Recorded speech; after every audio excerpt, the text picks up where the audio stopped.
Good evening, friends. 2 days ago, we had Major Arya, and he quoted from a very scholarly article by Professor Nalapat, which was the base of our conversation on bioweapons by China, article published in Chanakya Forum, which I have added to that video. And I will add after this video to this video also the article so you can read it in depth.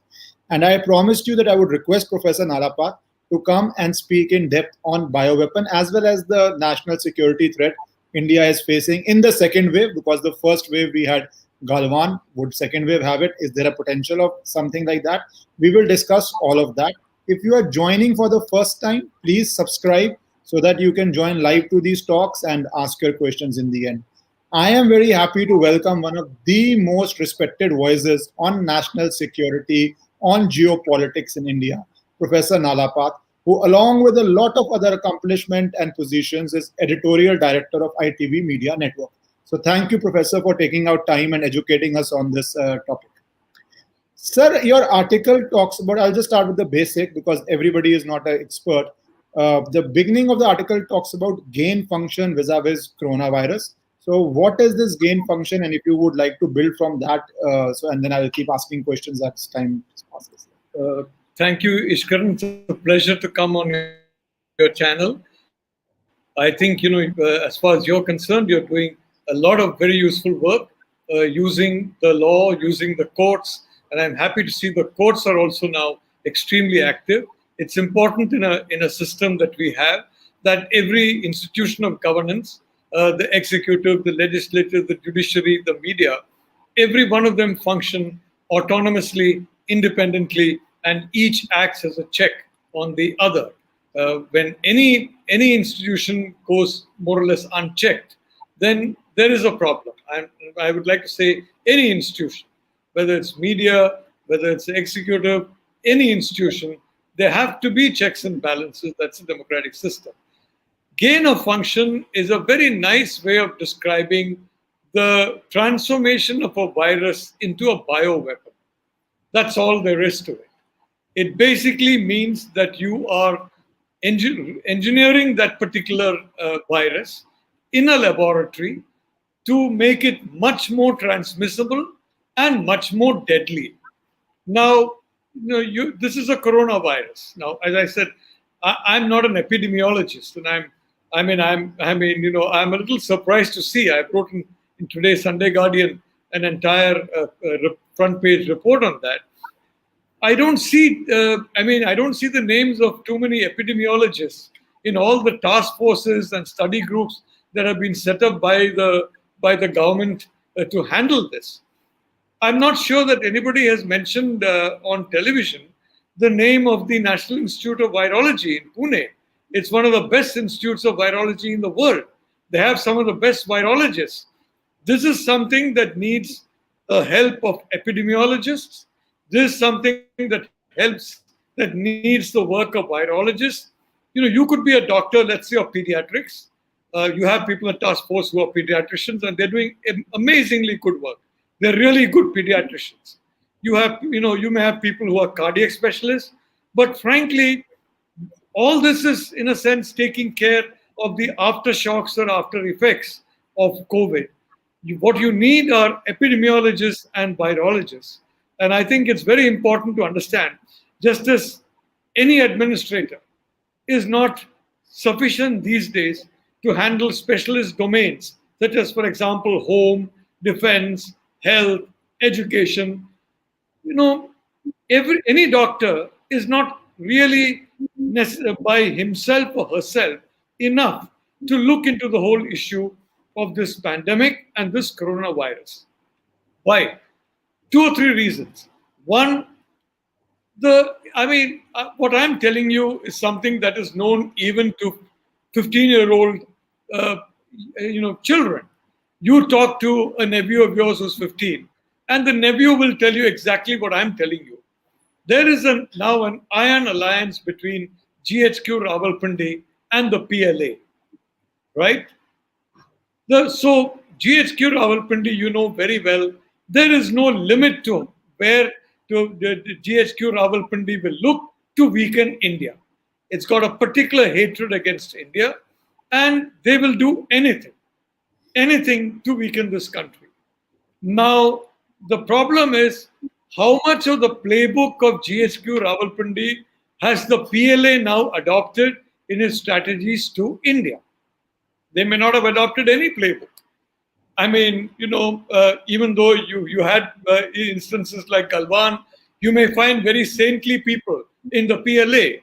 But I mean, I wouldn't hold my breath. But I'm just saying theoretically, you may find some saintly people. But it's important for the security establishment of a country to assume scenarios that are not just the best case scenarios or the good case scenarios or the fair weather case scenarios, but stormy weather, typhoon weather, cyclonic weather, when you're preparing, if I may say so, strategies. And in India, we have a habit of basically going in from fair to good to excellent case scenarios, essentially making preparations for that and believing that Jugaad can take us forward. Well, look, I don't know, Jugaad can take you forward in many, many things.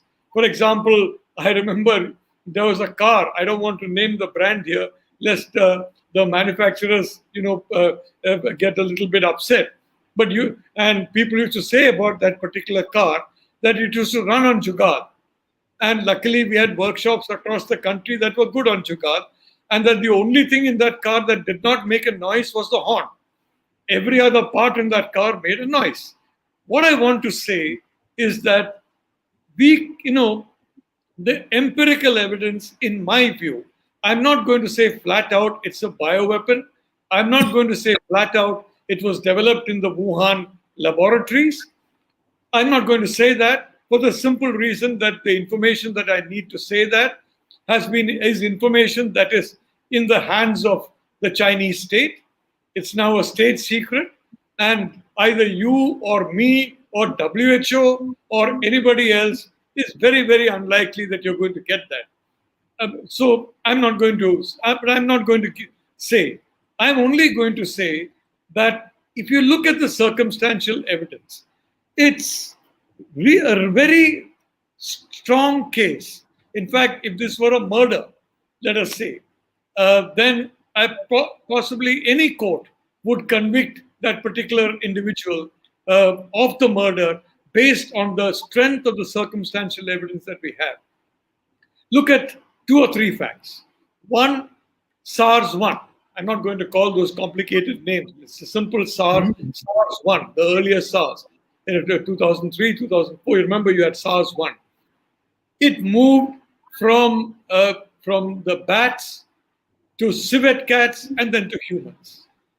MERS, Middle East Respiratory Syndrome. It's a very serious disease, horribly fatal. SARS was also quite fatal, and it was a very serious illness, life-threatening. Well, that moved from bats to camels to human beings. Now, SARS-2, even the Chinese have not come up with a convincing intermediate vector for SARS-2. They have said civet cats. It's possible. I mean, it's obvious that the original virus came from civet cats because the research into that virus has been going on for nearly 20 years. 15 of those years, the research has been funded by several European institutes and American institutes. So I'd like to say, if there is any collective guilt or blame or praise or whatever, well, I think that is one reason why so many people in Europe, so many people in America are screaming from the top of their rooftops, no, it's not a bioweapon. It's not a lab-created virus. For a simple reason, those labs were funded by them. Those labs were built by them. I mean, guess which country built those labs? If I'm not mistaken, that country is a member of the UN Security Council. Guess which country has been the most generous donator of money to exactly the SARS-2 experiments done in that lab. Guess, American doctors and Chinese doctors collaborated for the last 12, 13 years in developing precisely the kind of coronavirus that you are now basically looking at and we are all experiencing. Ishkaran, just before I came here, I received a call from a friend of mine from Orissa whose son is in Noida and they're desperately in need of plasma. I'm getting, I'm actually in Kerala here. I'm not a medical doctor, but even I'm getting about 7 or 8 calls a week of people who are really desperate and who are calling anybody they know, anybody in their phone book to help. This is what this virus has done to our country. Well, there is no intermediate vector. Even the Chinese could not come up with an intermediate vector. I think WHO let them down. WHO normally blindly does what the Chinese want them to do. But even WHO, with all its, with all its version of fact, it is essentially the version given to them by China. There's no difference between that. Even they are silent about the intermediate vector. So if it's a natural virus, well, then where is the intermediate vector? Is it which is the vector? Because you don't have this kind of thing jumping from a Wuhan wet market straight into human beings without that intermediate vector. That is the first point. The second point is, well, the WHO report has gone a bit gaga about the fact that the Wuhan laboratory is absolutely, NSL4, that is the highest grade of bio research, bioweapon research laboratory. I'd like to remind you that the laboratory is very closely, frankly, very closely tied up with the Chinese military. I think it was now been basically led by a professional from the Chinese military. And it's now, a wonderful lab. I think the WHO people, the problem with them, they don't have calendars. So they don't know what is 2020 and they don't know what is 2021. And they're not the only ones who have that problem. I see a lot of people talking in a very confident and very, very, what do I say, in a way that they're praising themselves. That would have been very valid in 2020 at the same time. But frankly, in 2021, that self-praise seems a little hollow.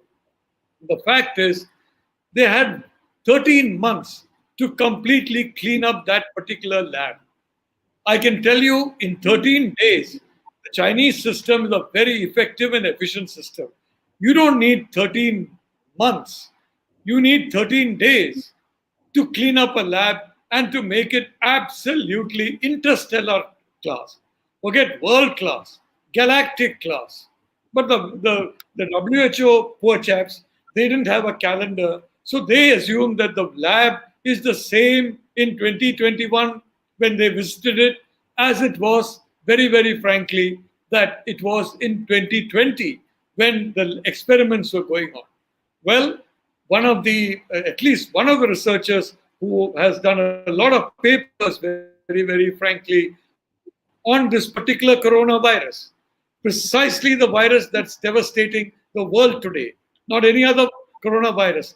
This so-called the novel coronavirus, COVID-19, SARS-CoV-2, whatever you call it. I call it SARS-2, for God's sake. I'm not a very smart guy, so I'd rather keep things simple. Well, the fact of the matter is that they were doing that research in a BSL-2 lab at Wuhan. And what the WHO seems to have neglected, maybe they didn't visit those particular labs, maybe those labs have been shut down. Wuhan had a BSL-2 lab, a BSL-3 lab, and a BSL-4 lab. The initial experiments that we know from papers that have been published there for 8-9 years consecutively, well, these have all come from a BSL-2 lab. And the level of safety of a BSL-2 lab is way below that of a BSL-4 lab. As I said, I give full credit to the WHO. Ishkaran, frankly, the kind of, total faith that they have in what they got from their Chinese host. I really, you as a lawyer must be hoping that, people have that kind of faith in whatever you as a lawyer are saying. You'll be, I think, delighted. But I'd like to say, look, the reality is that even BSL-4 labs, in the United States, in the UK, in Germany, in countries that cannot be accused of administrative incompetence, there have been lab leaks in those labs as well. So, quite frankly, if there is a lab leak in a BSL-4 lab, even assuming that the experiments took place in a BSL-4 lab, I'm not sure of that. I don't see any, I have not come across any hard evidence that this research was transferred to a BSL-4 lab or was exclusively done by a BSL-4 lab. I haven't seen evidence. But even a BSL-4 lab across the world, there have been multiple instances of leakages. I understand that about nearly 50. Nearly 50. So it's not an unreasonable hypothesis that there could have been a lab leakage, which is why, frankly, of course, the structure of the virus, the way it has been, the gain of function has come. It's very obviously a bioengineered virus because this gain of function has made it, for one reason, one thing, very easy for them to find, for that virus to attach itself to cells in the body, and very easy for that virus to replicate. And this variant that we are seeing, again, it's very interesting. I see newspapers, for example, in China. Again, I would like to say that I am a great admirer of China, Chinese civilization, Chinese people. They're wonderful people. And I must confess that I don't admire them, anymore, because certainly they're not friends of India. But I must admit that the Chinese Communist Party is an extremely efficient and effective party that has got very good control over a lot of Chinese life, including media, especially media that is known to be controlled by it. Now, that particular media went really very angry when people started talking about the China virus. People started talking about the Wuhan virus. How can you call it the China virus? Of course, WHO immediately said, yes. How can you call it the China virus? Impossible. You should call it by a scientific name. So they came up with multiple names, and finally SARS-CoV-2, or COVID-19, which was simpler. Well, the fact is, it came from Wuhan. Or if it didn't come from Wuhan, it came from somewhere in China. But now what's happening? The same Chinese newspapers are talking of the quote-unquote India virus. So the result is, where is this India virus very prominent? It's prominent in South Asia. It's prominent in Southeast Asia. It's definitely prominent in India. And may I say that the virus can last for quite some time. So let's say, anything, a letter, a consignment. God knows how these things can be sent. Possibly equipment, but I don't know how. But certainly, or it could be by human transmission through Nepal, through Myanmar, whatever it is. But so India has been badly affected, and Southeast Asia is being affected.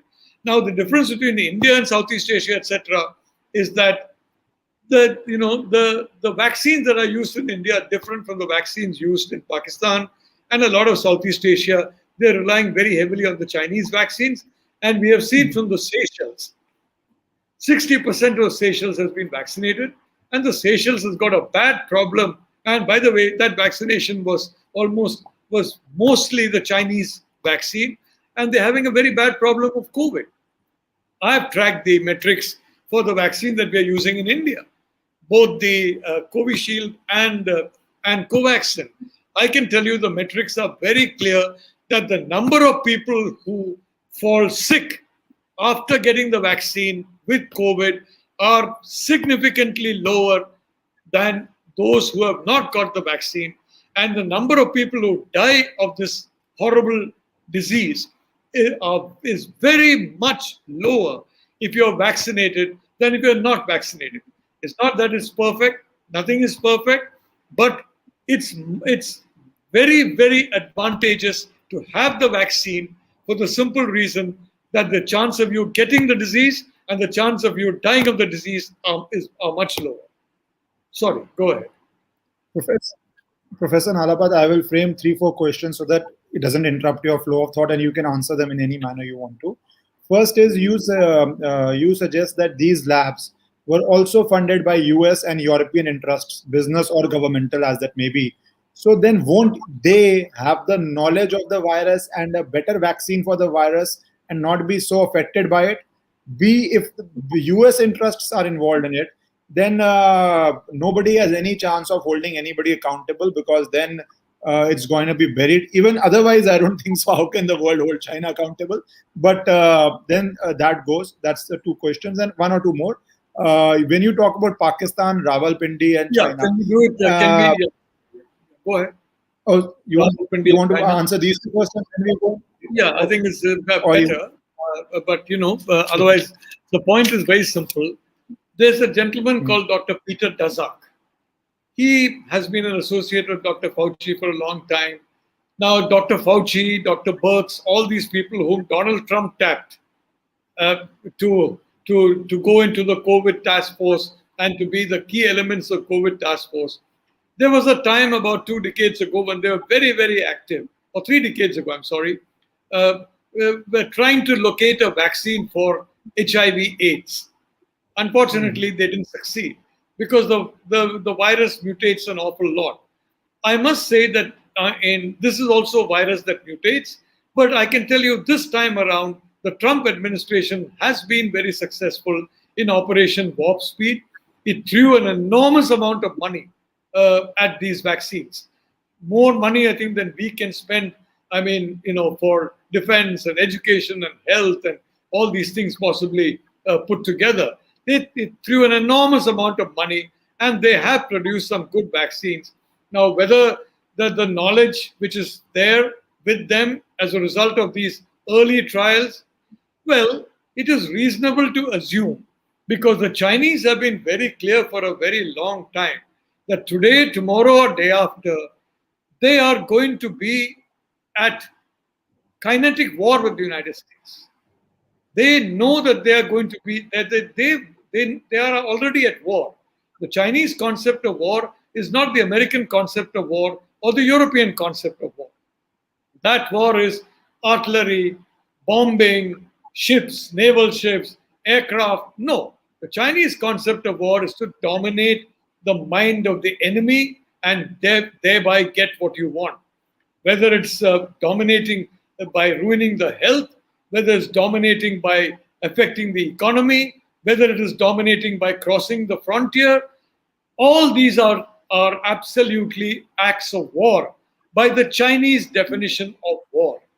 Now, given that, assuming that there were that this research was going on, it's reasonable to assume there would have been some parts of that particular research. I mean, the Chinese are not Indians. The Chinese state is not the Indian state. In our case, we would have given everything to our collaborators and we would have been happy about that. But at least I can tell you very clearly that the Chinese are not like that, I can tell you. They are far more ruthless than they are. And as a consequence, there could have been experiments that are conducted which the Americans were unaware of. So I'm not sure that the entire story was given to them. I mean, certainly till today, the kind of open source information that we have about so many of the vaccines, so many of the variants that have come are not there from the initial variants that are there in China. Well, that's the way it is there, frankly. And so to assume that they would know, well, I'm sorry, Peter Daszak. Let's go back to Daszak. Daszak was the guy who was working with the doctors, Zeng, who was doing an enormous amount of research into the SARS-2 virus.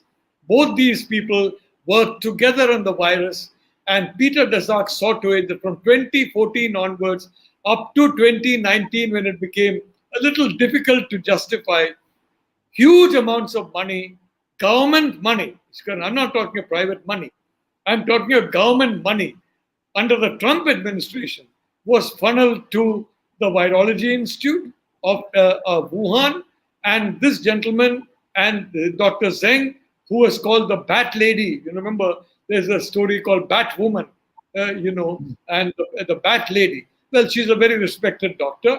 She understands bats very well. She's isolated a tremendous amount of coronaviruses from bats in Yunnan, which incidentally is 1,500 miles from Wuhan. So, assuming it was a bat, natural thing from a bat, it's safe to assume the bats would have somewhere in the vicinity would have got an intermediate vector, and that vector would have had to travel 1,500 kilometers. Maybe he used a flight. Maybe the vector knew how to jump on a train. I don't know. But frankly, we haven't found that vector yet. And that's one of the reasons that gap of 1,500 kilometers between the location of the bats and the place where in the initial sightings of the virus occurred, the initial cases occurred, is another reason why I say circumstantially. Peter Daszak, in February of 2020, he had his calendar with him.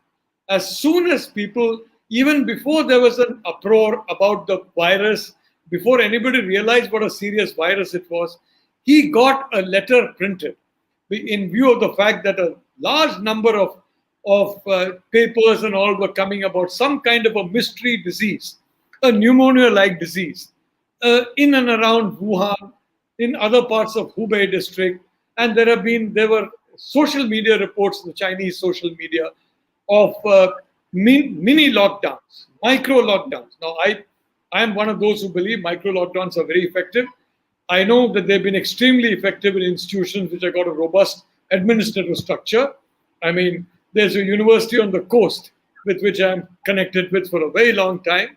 And when they had some cases, they imposed a micro lockdown and the cases fell to almost zero. And that campus is now, if I may say so, virtually virus free. Having said that, I'd like to say all these social media posts started disappearing around February. They were there in November, they were there in December, they were there in January. By February, they started disappearing, which means somebody was worried that the virus would be connected to the lab. And somebody was busy discovering bats and bat trails and whatever. And somebody tipped off Peter Daszak because he got this letter printed in Lancet that anybody who says that this is a lab-created virus, well, that person is not a doctor. That person is not even, is not even in the census. It's a crazy conspiracy theorist. Ishkaran, I've seen this multiple times. When I said about 2611, on the basis of good information that I had from a different country, I must admit, not in India, that 2611 was an operation carried out by the Pakistan military, that these people who came on those boats were trained by the Navy. I think, if I'm not mistaken, I did write that in the Sunday Guardian. Thank God for that. So it's on record. Well, for 6 months, 7 months, the government, the Home Minister, Mr. Chidambaram, they were all in denial about that. They didn't know. But then, this was called a quote-unquote wild conspiracy theory. So I'm sorry to say, a lot of things that, I have been writing about and which come true only 6 months, 1 year, 2 years from there, they're all dismissed as conspiracy theories precisely by people who have something to hide and who therefore ensure that such a view gets spread. And I'm sorry to say, there are many, if I may say so, trusting souls within the government, within civil society, within the media, people who are, I won't say, who very trusting, and they swallow the conspiracy theory. So this lab leak theory was hardly ever discussed in the media. There was another letter by a guy called Fitzgerald, who was very close to Daszak. Look, they have Fitzgerald knew somebody called Barik, who was associated with these kind of studies in China from a very long time, 15, 16 years. These studies on this coronavirus that you're seeing now have gone on in China for at least 15, 16 years because you had that American doctor associated. Now, all these doctors got together and got their friends to say in different publications, if I'm not mistaken, Fitzgerald in something called Nature and Medicine or something like that, letters We're not talking of papers, which are peer reviewed. We're not talking even of opinions, which have got to be based with very hard evidence. We're talking of letters, and you can say anything in the letter. So, a letter by Peter Daszak, a letter by Fitzgerald, that was taken as by the global media as evidence that there is no way that the virus could have escaped from the Wuhan lab. Now, I have great regard for the global media. I'd like to say that I have friends in CNN, I have friends in the New York Times. It's an outstanding paper, it's an outstanding channel, and I have friends in many of the channels that, frankly, I don't dare say on this particular thing because, again, I'm going to be trolled for being a secular person or a left liberal or something. I must confess, I am very liberal in certain ways. My family has been a liberal family. I'm a liberal family. But I think on national security, you can't afford to be liberal. It's a question of lives. It's a question of rescuing a country from poverty. So on that, I can tell you, I don't think I can be accused of being liberal at all. But I'd like to say that it's ridiculous, frankly. It's utterly ridiculous that on the basis of two letters, not even op-ed, not even papers, the entire global media was taken for a ride. And they just blindly followed. And of course, the great guru of medicine in the United States, Dr. Fauci, is very close to Peter Daszak. And Fauci very definitely approved of the money that's going there. Why do you know? He gave the money to Daszak. That money went to Wuhan. And obviously, Dr. Fauci would know a little bit of figures, right? He would be keeping track where the money is going. And he never protested at all. Right from 2014 to 2019, Dr. Fauci, maybe he's got, I mean, again, I'm not prepared to say that he was directly responsible for this gain of function research, although he certainly knows what that research is. But the reality is, the man knew gain of function research was taking place in Wuhan in association with Chinese scientists in a laboratory which is known to be close to the Chinese military, and Dr. Fauci did nothing about it. Well, I've seen multiple cases in which people do nothing about things they should do something about and wake up too late. Now Fauci is going on every single channel saying, no, I didn't do anything. I didn't fund it. Yes, technically he didn't sign the papers, but he knew where the funding was going. He should stop it. So I want to say one thing very clearly. We should have assumed the worst case scenario. It's no longer the worst case scenario, frankly. It is the worst case scenario is not that. It's a bad scenario that the Chinese are at war with us and they will use whatever weapons they can throw at us to ensure that we be weakened. And why is that, Ishkaran? That is because we are the only country in the world with the human resources to ensure that supply chains that want to transfer from China in huge numbers can transfer to India. This is the only country big enough for that. Indonesia is big, not big enough. Thailand is wonderful, but it's not wonderful enough or big enough for supply chains to come. And Japan, Taiwan, United States, all these countries that basically ensured that China became the great power, the great economic power it is, they're all now scrambling for the exit door. They want to find a safe place to land. And lo and behold, what happens? India is a safe place. I would like to say that, provided, of course, that certain changes are made in policies, certain changes are made in the system, certain changes are made in personnel. I mean, I'm interested in seeing that this particular issue that came to us, this particular virus that came to us, I mean, I'm still seeing the same faces on television as I saw last year. Now, surely, what has happened over the last 2 months, surely that should convince some people that maybe 1 or 2 people need to be changed, or 1 or 2 new people need to be added, maybe a few virologists, maybe a few epidemiologists more, maybe something like that. Maybe something is being done wrong. Maybe not everything is going right.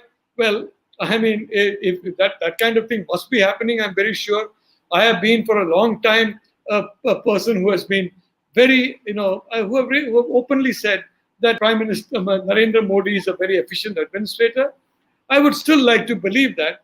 But if this is happening, it's happening in secret. In the media, I can't see any trace of the changes in policy and personnel that are needed to face this crisis. Ishkaran, I just want to make one last sentence. We have had to assume that we were at war. And if we had assumed that we were at war and prepared for it, how?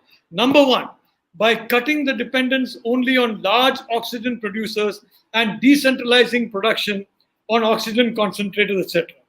The core of the concentrator is in Europe. Buy that core. In 6 months, if not less, you can get Indian companies to produce that particular cylinder, which is needed to house that particular thing. Why wasn't it done? Why are we still now are we talking about importing an expensive vaccine from the United States? We are talking in terms of oxygen, express, of deep freezing, of oxygen, all kinds of heavy duty trucks. We are importing very, very expensive. Well, you could have decentralized it. The same thing with therapeutics. From the very beginning, some of us, I think, again, I would like to turn to Sunday Guardian or Daily Guardian, frankly, that I wrote then itself, why aren't we talking about therapeutics? AIDS was not solved by vaccine. AIDS was solved basically by therapeutics. India is the home of the therapeutics that saved tens of millions of people from death by AIDS. This is a disease which has been susceptible to certain therapeutics. But whether it is Fauci, whether it is WHO, whether it is, I'm sorry to say, those who blindly believe Fauci, WHO, there are, for example, Melinda Gates is an extremely noble person. Bill Gates, I think, is interested in money. And now I find that Bill and Melinda are no longer partners and that from 2013 onward, there was some trouble. So a lot of things get explained at that point in time. So Bill Gates is also totally with Fauci and totally with the WHO. Now, frankly, I'm sorry to say, nobody is completely right, nobody is completely wrong. But if you assume the WHO is right and you follow the WHO playbook, the WHO has been a disaster where SARS-2 is concerned. And when it's such an obvious disaster, I don't see how it's good policy to blindly follow what the WHO recommends. Sorry, you were saying something. No, I'm asking. Professor Nalapat, you have been on record one of the earliest supporters of that time Chief Minister Modi when it was not popular to be his supporter. You still are a supporter, but you have some questions in your mind which a lot of people have it in mind. But more than the Prime Minister, I want to ask you this. Rawalpindi, Pakistan, is effectively a client state of China. Do you see this summer, because we are discussing, as you have made a very cogent case for circumstantial evidence pointing to a leak at the minimum, if it is not worse. Do you see June of 21 being like June of 20, that China and Pakistan, which will do whatever presumably the Chinese say, attacking India, trying to occupy territory? What do you see as an immediate threat in the summer? Leading up to UP election, very important, they would like to destabilize that also. So how do you see Chinese playing out, Pakistanis playing out in the immediate term? And do you see any global role of coming to India's aid or anything? I'd like to make... Yeah, well, I'd like to say that a large number of countries can come to India's aid, but we have to get over the ambivalence and ambiguity and hum yahan hai, hum idhar hai. I mean, the sitting on the fence. Now that fence, which was once a combined fence, is now being cut into two. That the two parts are moving apart. And if you're sitting on the fence with one leg on one side and one leg on the other side, you're going to fall in between. That's what happens. We have to take sides. Now, I mean, there are two sides. One which is led by China, which includes Russia, Pakistan, various other countries. And the other side, which includes the United States, Australia, India, Japan, the Quad, what you call it. Well, I mean, we are sometimes on one, sometimes on the other. I mean, we have a policy we call strategic ambiguity and strategic sovereignty. Ishkaran, I've always been surprised. A country that needs foreign imports for 83% of our critical defense imports, and we are talking of strategic sovereignty. I mean, a country that has to import all its silicon chips. We are talking of strategic sovereignty. For heaven's sake, where is that sovereignty? It doesn't exist. The reality is we have to give up our strategic ambiguity, our ambivalence, and then I can tell you, people will come forward to help us. But let's say in your case, if you're neither here nor there, you say nice thing to somebody, nice thing to somebody else. Ultimately, when you're in trouble, nobody will come and help you. Who helped us in 62? Nobody. Who helped us, the United Nations, in 71 when we were fighting genocide? In 62, when we were confronting a full-scale invasion by a country that already grabbed a big chunk of our land? Nobody. I think Bhutan helped us. And, we must stand by, we're grateful to the Bhutanese. They helped us at that time. They helped us in 71. But I'm not sure that I can name any other country that stood with us in those periods. So all that great strategic ambiguity and whatever you're talking about, in a crunch. Now look, you and I know Dr. Swamy, right? I like him. I've liked him for a very long time. I must say that a lot of his views, I wouldn't say 90%, but at least close to 90% of his views, I don't agree with at all. At least 30 to 40% of his views, I disagree totally with him. But what I respect about that man, he is a good friend. If you're a friend of his, he will go through hell and high water for you. He's not going to drop you, because Ishkaran Bhandari has no friends. Ishkaran Bhandari is in trouble. Ishkaran Bhandari is under attack. Chandrasekhar, the Prime Minister, former Prime Minister, who was Prime Minister. I did one of the few interviews of Chandrasekhar that he gave, and that was in the Times of India. He knew me well. And that is something I respected about Chandrasekhar. If Chandrasekhar had a friend, he was very clear about it. That ye to mera friend hai. Even if all of you don't like it, sorry, he's a friend of mine, or I am going to be friendly with him.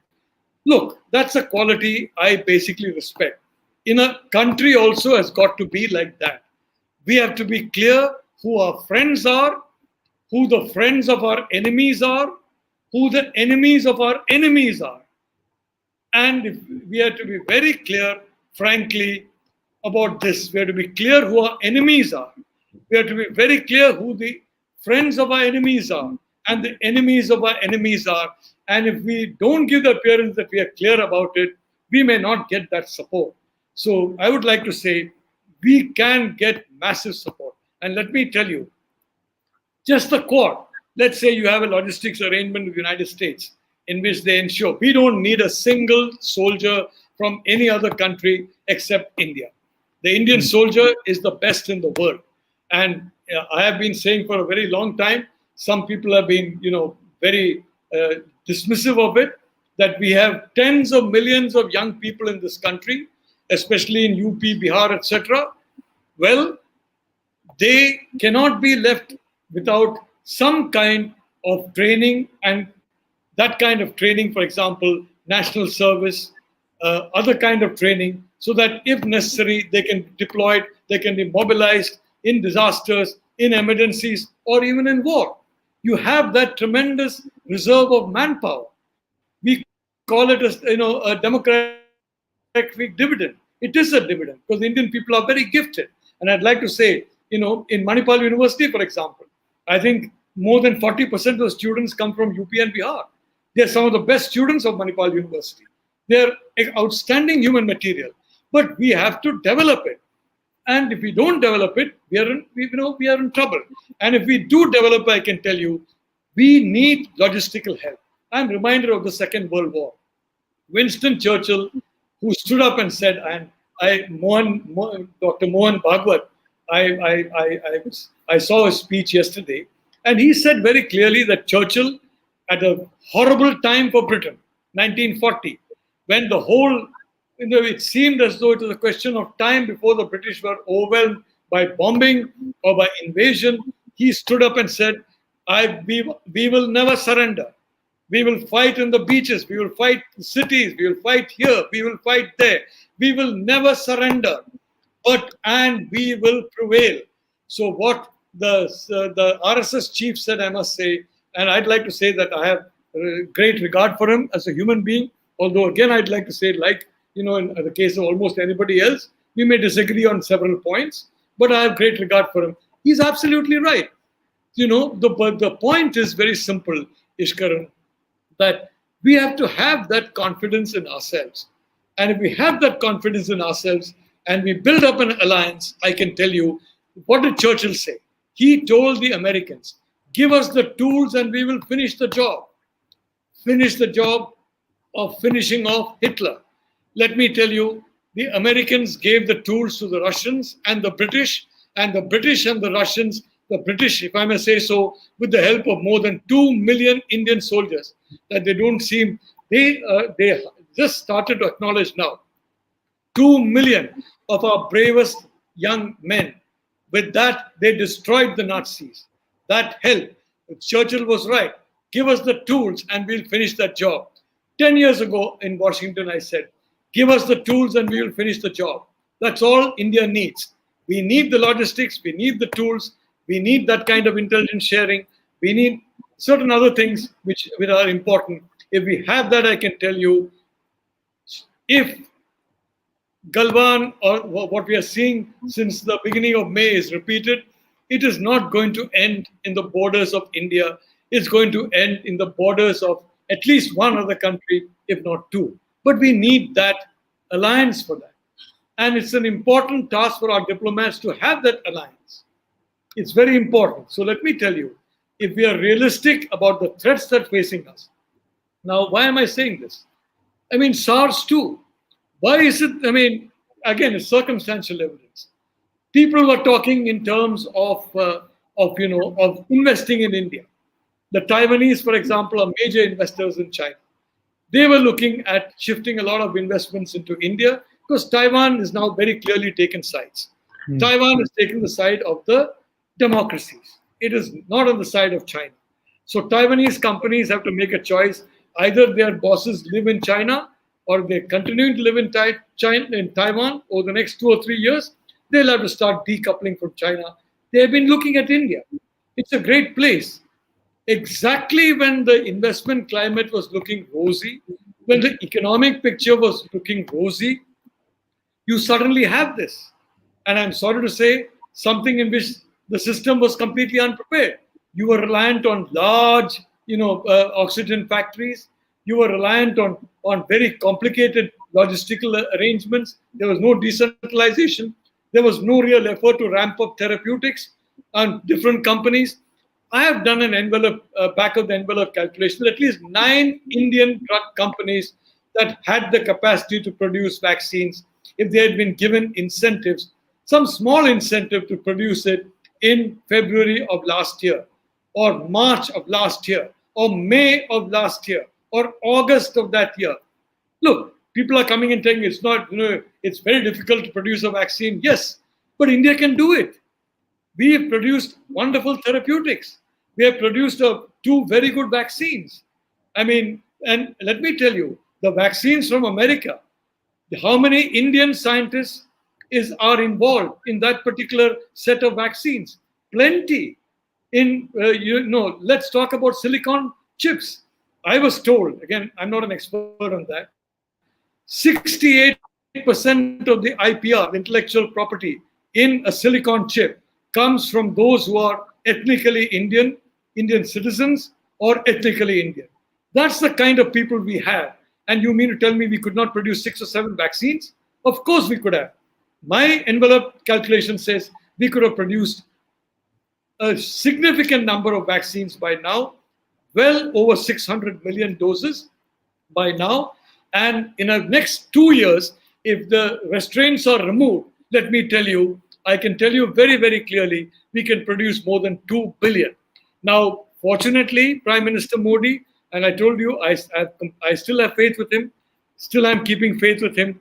About 6 weeks ago, he started removing a lot of the obstacles that ought to have been removed 1 year ago, but have been removed now. And I think we are on track to produce more vaccines. We are on track to produce more therapeutics. We are on track to ensure that people who can produce therapeutics, People who can produce vaccines are incentivized to do so. Today, you have a structure, a regulatory structure, that's extremely opaque. They say, no, we won't allow you to go forward. Why? We don't know. Is it because is it because of some data that you got from the company? Is it because of some other kind of thing? We don't know. But there has to be transparency in data, Ishkaran. There has to be transparency. For example, foreign aid. Let it come anywhere. If somebody wants to give the $20 million to Ishkaran Singh Bhandari, he should get it. But the catch is Ishkaran Singh Bhandari and that somebody have to put on the internet exactly where every dollar of that aid is going. Every last bit of aid that is being given, every last bit of equipment, every hospital bed, every concentrator, everything has got to be put transparently. And I'm sorry, our system, we deal in aggregates and we don't deal in the detail that is needed to ensure to see whether things are functioning well. So if Ishkaran Singh Bhandari gets 20 million, I'm not worried, provided the whole thing is transparent and the people whom Ishkaran Singh Bhandari gives it to are put on the internet. So if there's a scam in that, I am sure in the internet, somebody's going to find out and somebody is going to make a ruckus about it. Professor Nalapat, as we are coming to the end of the hour, I want to ask you the last question. And on data, you're absolutely right. Serious scholars tell me, what do we study about data when there is no data in India? There is no collection of data. So how do we study and interpret the data? And that, as a professor, you would be knowing way better. But my question is, supposing, because we have classically not taken sides, even Israel has thanked many nations, but has conspicuously not thanked India. That is also following between the two stools, I believe, at least for this government, because this government is getting nothing from the Palestinian or the anyways. But that's a classic following the stool problem. The question is, Professor Nalapat, if a June 20 event happens and our strategic ambiguity or whatever, no other nation comes in, how well are we placed in that worst case scenario? And what are we doing to counter that, to war game that? What if Chinese try to do a June 21 like June 20? Well, Ishkaran, I'd like to say that I am happy that we are not consciously taking sides. I think in a Security Council, I would say openly that I think we should abstain. Yes, Israel is a very good friend. So is the UAE. So is Kuwait. So are, and now Saudi Arabia under Crown Prince Mohammed bin Salman is now fighting Wahhabism for the first time in the history of Saudi Arabia. So I would only like to say that when you have two people who you love equally, it's very difficult to take sides in that. But when you have one person who has been trying to kill you or hit you with a stick or do some harm to you, and the other person who has not done that now over the last 5 or 10 or 15 years, let's not talk about 50 years back, 70 years back. Let's have a horizon of, in my horizons are 15, 5, and 3 years. Anything beyond 15 years, frankly, for me, does not exist because the world keeps changing every 15 years in geopolitics. And if I am to track what's happening now, and if I go back to those, except where that particular past intrudes in the form of policies in the present, which is the case in a lot of ways. So on that particular thing, Ishkaran, let me tell you very, very clearly, I believe that we cannot afford to take sides in that particular conflict. Well, what is the other part of the thing you were telling me about what we need to do? China tries to do June 21, how are we placed? Are we doing enough to safeguard against that if they try to move into our territory? Well, I don't think they're going to move into our territory except in 2023, in my opinion. But you're right about UP. Sometime before that, you may be getting some kind of a wave. This particular wave has come essentially to give a bad name to India as an investment destination. Now, everybody's talking about, oh my God, India, you're seeing all these horrible photographs. Now, I know New York, for example, you had all the people who died in New York, and there were a lot of people who died. I think it's comparable to what happened in Mumbai. They were cremated inside crematoria in buildings. And no journalist, I think, was allowed to go there, or at least, thank God, They did not photograph the crematoria. But in the case of India, they're cremated in crematoriums in the open air. Now, I don't know if this is right or this is wrong, but if you go back to, some of the photographs that have been taken of crematoria by drones, well, it looks pretty much the same as what it's looking now. It's not that there were no cremations before this particular wave hit. There have been cremations for centuries in India, for thousands of years in India. And it's quite likely that the cremations that we are seeing, we have to check and see, are they different from the cremations that we saw, let's say, 2 years ago? If you were to take a drone over a cemetery, a crematorium, and it's very easy, unfortunately, when you do everything in the open. Obviously, a drone can, these horrific images you can get, which frankly, the entire dignity of that is, I don't want to say anything about that, but I would like to say, I'm not entirely sure about that. I still believe that our death rates are quite low. Thank God for that. But I can also say that this particular virus is completely transmissible in a very, very profound way. And because of the problems that we have in arranging logistics, etc., because of the transmissibility of the virus, even though the virus hits very few people in a horrible way, that number of that is very huge. And because of logistics and other problems, that number becomes very large.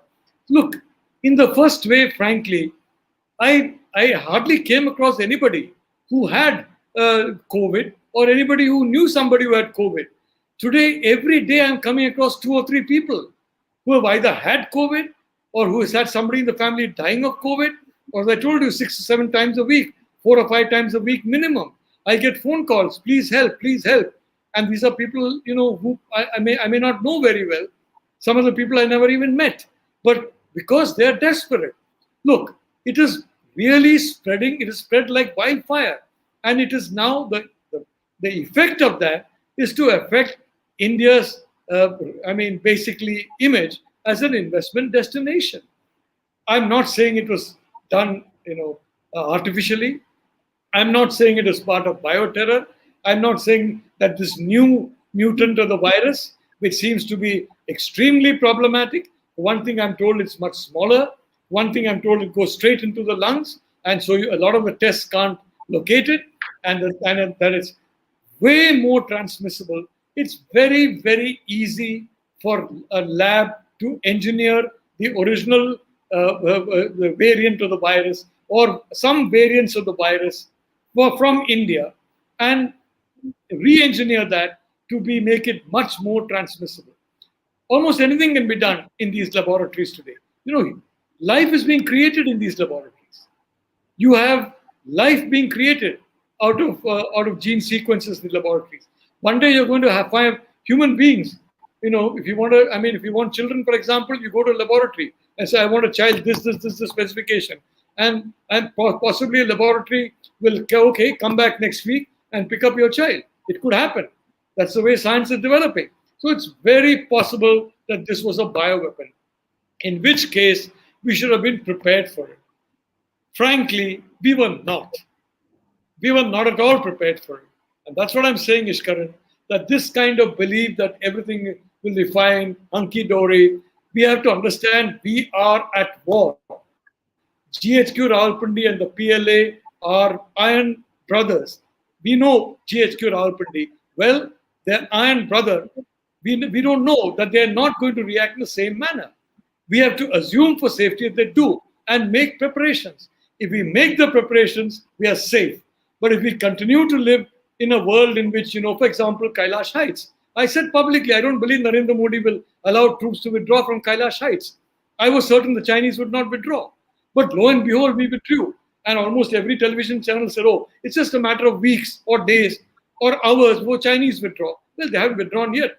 And they made it very clear they're not going to withdraw. I mean, this kind of belief, if I may say so, in a perfect world, this kind of absence of reality, who is with you, who's against you, that is extremely dangerous. All right, Professor, thank you for your talk and very strong evidence on how China is up to its war games. And India, I hope, is listening, the government is listening, and we don't suffer the consequences of weak. I'm not saying that, but I'm only saying that the circumstantial evidence, it's for other people to. So, but I can only say, if you, I mean, all the dots are there, and I think somebody has to make the correct conclusion. Absolutely. I hope the government does and is proactive and is not in a sleep mode. Thank you so much, Professor, for taking out time and explaining the topic so well. Thank you, sir. Thank you, Ishkaran. Namaskar.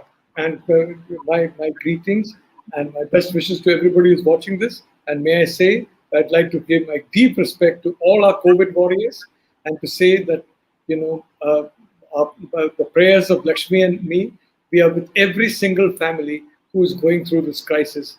And all those families, the wonderful families all over the world, especially in India, who are going through this crisis. Namaskar and God bless all of you. Yes, sir. Thank you, sir. All right, friends. Tomorrow I will do my live in the night. I could not do Bharat this week. So tomorrow I would do Bharat this week and 10 p.m. So please join, and the topics I would be covering, you can suggest in the comments of this video what topics you would like to suggest, or I can find out topics because I like to do Sunday as a multiple topic thing. But because Major Arya had referred to Professor Nalapat, who is a extremely important scholar and knows his subject inside out, so I thought I would bring him on Sunday. And tomorrow I will try to do Bharat this week. So please suggest your views of what you want me to speak on, and I'll take your questions. I'll try to have a 1 hour session and cover topics for 30-40 minutes and then take your questions for 20 minutes on what all happened in Bharat, which was important this week. I hope you enjoyed the informative session. I hope the government listens, and I hope we don't face national security threat after the health threat we have faced. And be safe. Obviously, my prayers also with all of you and with myself also. So you also pray for me. I'll pray for you. Let us all be safe. Thank you.